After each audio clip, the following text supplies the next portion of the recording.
This is a breaking news special edition of Baseball Today. That is my man, Trevor Plouffe. I am Chris Rose, producer Dan along for the ride as well. Boy, oh boy, we are all getting together early Sunday morning on the East Coast, late Saturday night on the West Coast, and only one name in the baseball world could bring us together. That is Tarik Skubal, as the two-time Cy Young Award winner is on his way to the two-time defending champion Los Angeles Dodgers. The return is this.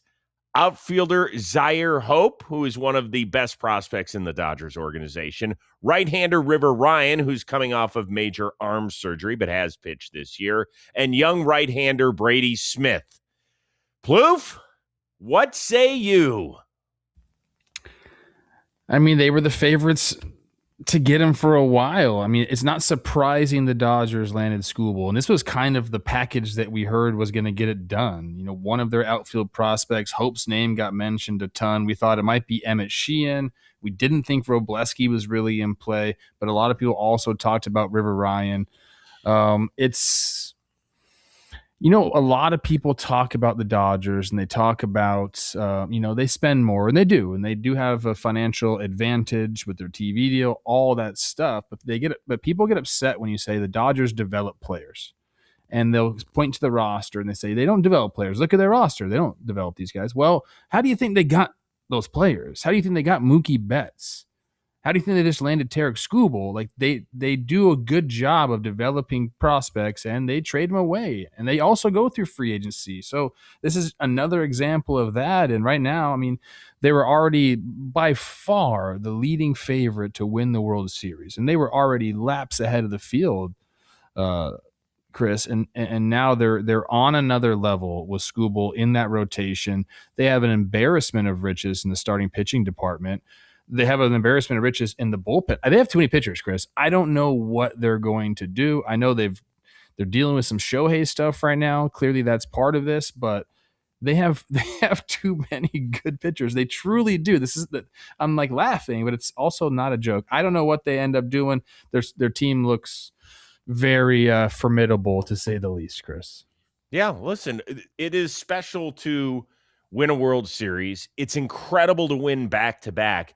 To win 3 in a row, we've only seen it twice before, really, since the 70s, right? It was the A's of the 70s. It was the Yankees of 98 through 2000. And so if you're going to give yourself the best opportunity, particularly with a bunch of your big-name arms that have dealt with injuries this year, you go out and you give yourself the best opportunity. And that's what it all comes down to, because that's how the Dodgers are going to be judged. They're going to be judged in terms of greatness and how much of the baseball history book will include them. And they're going to have an awful lot of chapters in this time. So to me, this also means that whatever they get from Shohei on the mound will be gravy, because I don't expect them to be able to get much of it. I know that Dave Roberts has come out and said, well, we expect him to do. I don't know if you pull the trigger on a trade like this, if you really feel great about that. Blake Snell said he needs one more rehab start, and he'll be ready to go. Tyler Glasnow is starting his rehab on Tuesday, I believe, at Single A. And so their rotation for the postseason is going to look somewhat like this. It'll be Skubal, Yamamoto, Snell, and then you will have your choice of whoever's the hottest at that point and healthiest of Robleski, Roki, and Tyler Glasnow. And then those other two guys that aren't needed for, hell, they might not even need a fourth starter in a 5-game series out the gate. They'll need one in the NLCS if they reach that round. But those other guys are going to be in the bullpen mix, however you want to deploy them. So at this point, Dave Roberts is sitting there and he's going, hell yes. Thank you, Andrew. Yeah, I mean, I'm not so sure that Scoobs is the number one in the playoffs. I think Yamamoto still might be that number one slot in the playoffs. Fine. I don't know what else there is to say. I think there's also the notion that the other teams that were in on Skubal were majority National League teams. You know, at least that's what we heard. Right. It was going to be the Brewers, it was going to be the Braves, it was going to be possibly the Phillies. Like, so they're also taking away a massive, what would have been a roadblock for them on their way to the World Series. Now that roadblock is on their team. So I think that's completely kind of like a secondary get from this trade. Clearly they want what he has. And you just mentioned the reasons why, some of the injuries, but it's a lot to take in. Not shocking. That's not the right word for it, Right. but It's it not. is. It's not. It's incredible. It is. So let's focus on a few things.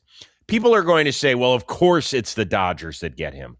Folks, this has nothing to do with money. Tarik Skubal is getting paid what he's getting paid this year, and whomever had to pick up his contract for the last 2 months of the season, that's what you pay. So the Brewers could have done that. The Braves could have done that. This is a question of the Tigers saying, this is the package we want, and other teams not meeting that price. This has zero to do with free agent dollars, with money deferrals and everything else. And now we did hear over the last few days that LA was Skubal's preferred destination. That was the first time we heard anything, and I think it came from Bob Nightingale. But that didn't matter. Tarik Skubal had zero say in this. He doesn't have a no trade. He's not a 10-5 guy. So he can't walk into Scott Harris's office, who, of course, is the architect of the Tigers, and say, nope, I'm either going to the Dodgers or I'm staying. He had zero input on this. So if the Brewers wanted to put together a good enough package to go get him, or the Braves or anybody else that was in on the Skubal sweepstakes, that was up to them. The Dodgers made the package that the Tigers said yes to. So we got to clarify that.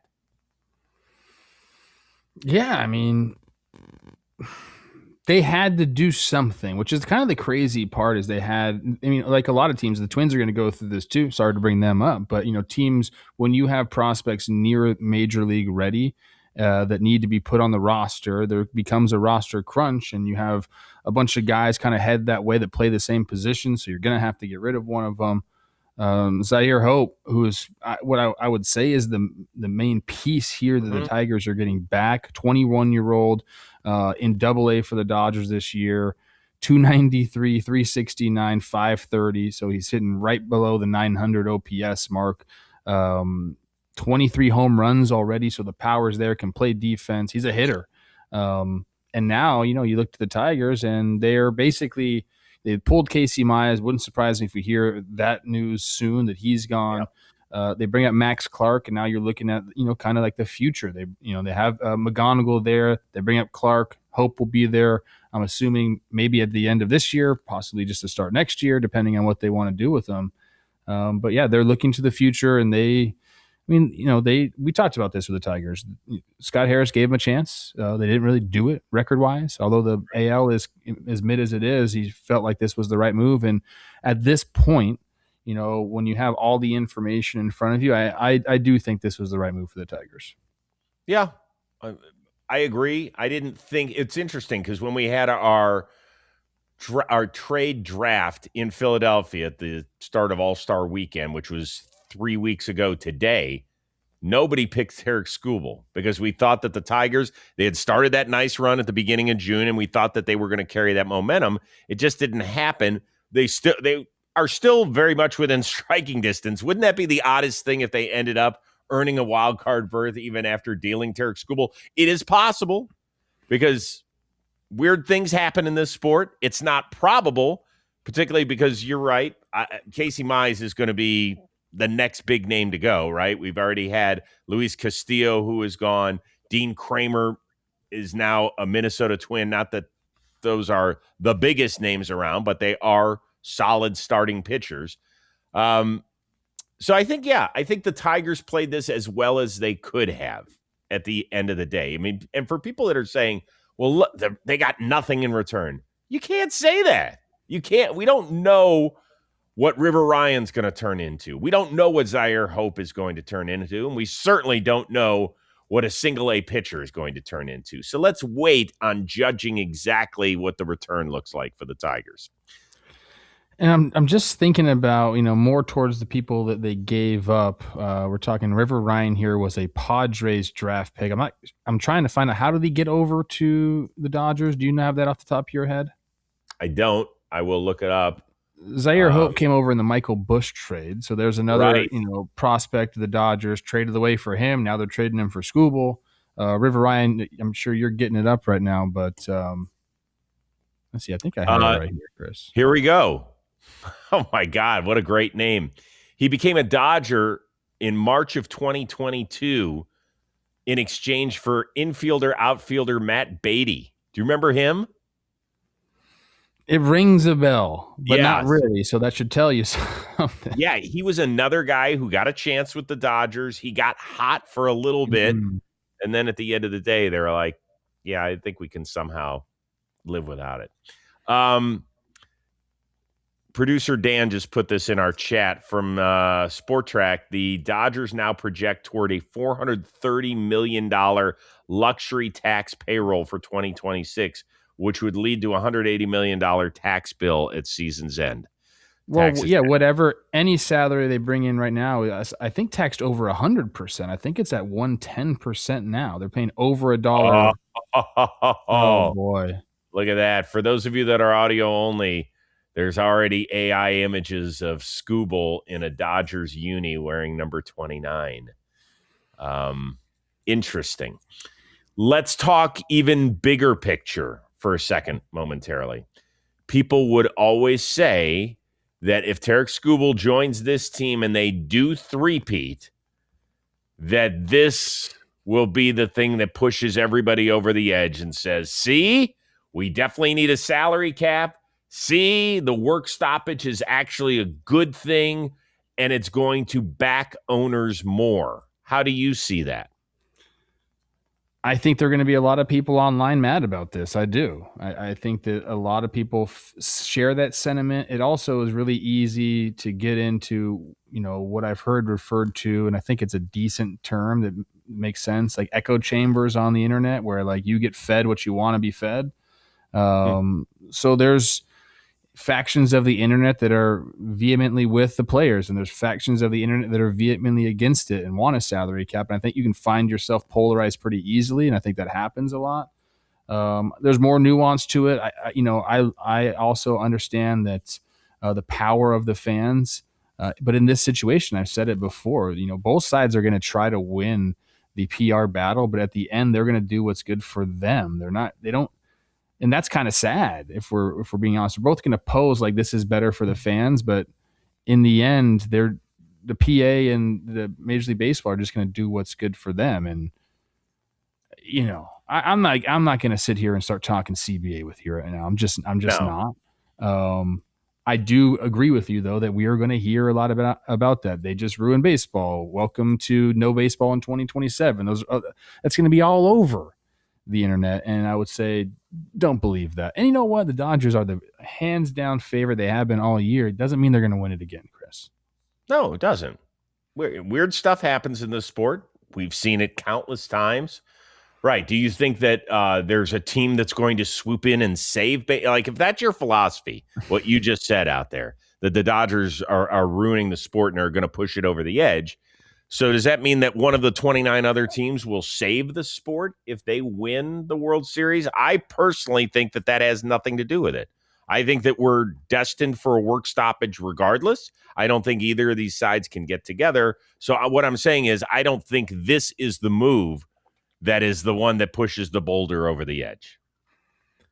The world needs the AL Central is all I'm saying. The world needs the AL Central. Whether it's your Guards, my Twins, the upstart Chicago White Sox, we need a central team to take down the Dodgers. What do you think? Yeah, it's probably not going to happen. I'm not banking on If we it. combined all three rosters, what do you think? No, okay. Now now I think they could steal a game. I think that's about as far as we can go with something like that. What do you think the Dodgers players are thinking? They just ended up, I don't even know how they did tonight. I was out to dinner, so let me see here. They were getting beat last time I saw. Yeah, they lost 3-2 again to Boston. Yeah, Ceddanne Rafaela just keeps hitting homers against them. I think about this quite often, Chris, because I've said this before. I had a chance to be a Dodgers coach. At this point, There's almost no doubt in my mind I would have been on the big league staff.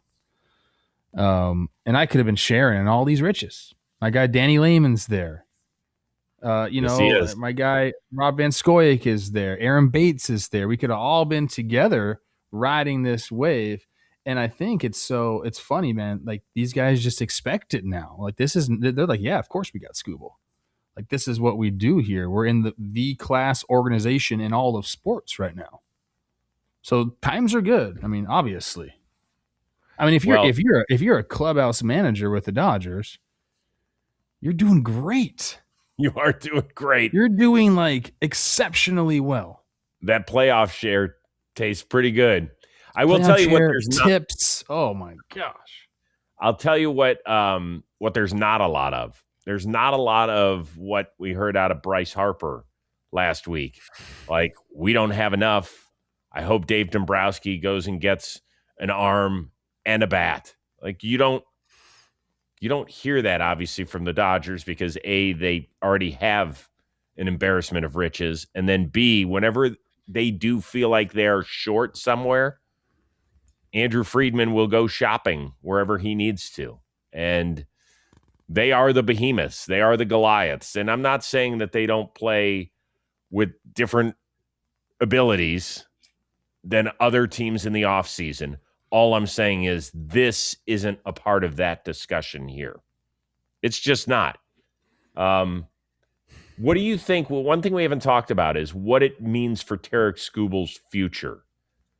What do you think to move anywhere? Fine. The move to the Dodgers, I mean, it's obviously for him this year. It's great. You're going to get a chance to shine again on the brightest stage. Mm-hmm. It removes your qualifying offer, which I don't know. I mean, that means something to teams. It does. They're still going to go out and sign him, but I think that ups your value in the offseason. It undoubtedly does. No, not for him. I mean, nobody was not going to sign Tarik Skubal because of the qualifying offer. It hurts the Tigers from a standpoint, but they just handpicked the guys they wanted in return from the Dodgers. So that I understand that it won't affect the teams that are going to go after Tarik Skubal. I'm just thinking out loud. You asked me what it means. I'm telling you what it means. It doesn't have a qualifying offer anymore. So there's that. I think he's landed in the best place that he can land before his entrance into free agency. He's going to learn from one of the best player development departments in all of baseball. He's going to get to be around a bunch of future Hall of Famers, get a taste of, what, maybe this will spoil it for Tarik Skubal because he's going to get, the best of everything right here, right before free agency. I think for the Dodgers, it allows them to get the hooks in them a little bit. If they decide to go that route next year, I mean, they're going to have the first chance to really say, hey, look what we got going on here. Don't you want to be a part of it? Well, not only that, they get to see and know exactly who he is and what he's about. Yeah. Right. And how he goes about his work. And listen, he's been incredible over these last 3 seasons. I mean, you're talking about Cy Young awards. You're talking about a guy who had that nano. What the hell was the surgery called? The Skubal scope. The Skubal scope. Great. We'll call it that. And we were like, oh, man, he's going to be down for 2.5 months. It felt like he was down like 6 days, and he was back because he wanted to get back there. Wasn't he throwing 6 days later? Like something insane. It was truly something insane. On the field. That's weird. Yeah. So, look, free agency is a strange thing because you don't know anything about the guys that you are literally giving hundreds of millions of dollars to. Think about how crazy that is. It's one thing to extend a guy who's been in your program since he was 20 years old or something like that. It's another thing to say, here's $273 million for the next 10 years, even though all we had was a Zoom and a cup of coffee. Well, now the Dodgers get to see him for the next 3 months. Tarik Skubal gets to see what the Dodgers are all about. And I'm sure, I mean, look, if you ever have a chance to go talk to the Dodgers players, it's different. The way the organization treats them, it's different. There's a couple other organizations that do it as well. You hear it about the Yankees, you'll hear it about a few other teams, but the Dodgers do it right. For God's sakes, they have their own players plane that leaves after games while everybody else has to fly on the other one because they want their players. We don't want you sitting around waiting for all the equipment to get loaded on that plane. Like, we want you to get to the next city so you can rest and you can be ready to kick ass tomorrow. Sounds like not a big deal to us as fans. Trevor, sounds like a nice deal for players. I mean, I'm not going to sit here and say the players have the travel bad because they don't.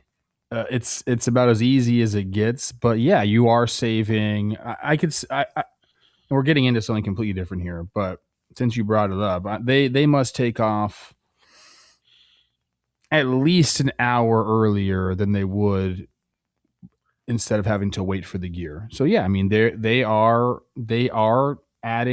stacking extra hours of sleep and rest all throughout the season. Yes. I think it's the point is that whether it's an hour, 90 minutes, or 23 minutes, the point is that the Dodgers will spare no expense to give themselves the best opportunity to be the best they can be. I guess that's my point, and that's how I should have addressed it. It's not necessarily that, hey, we're going to make it to Chicago an hour earlier than the rest of the organization. Well, it's that the players feel like management and ownership as invested as they are when they're putting their bodies through this in order to get the billions of dollars through this organization.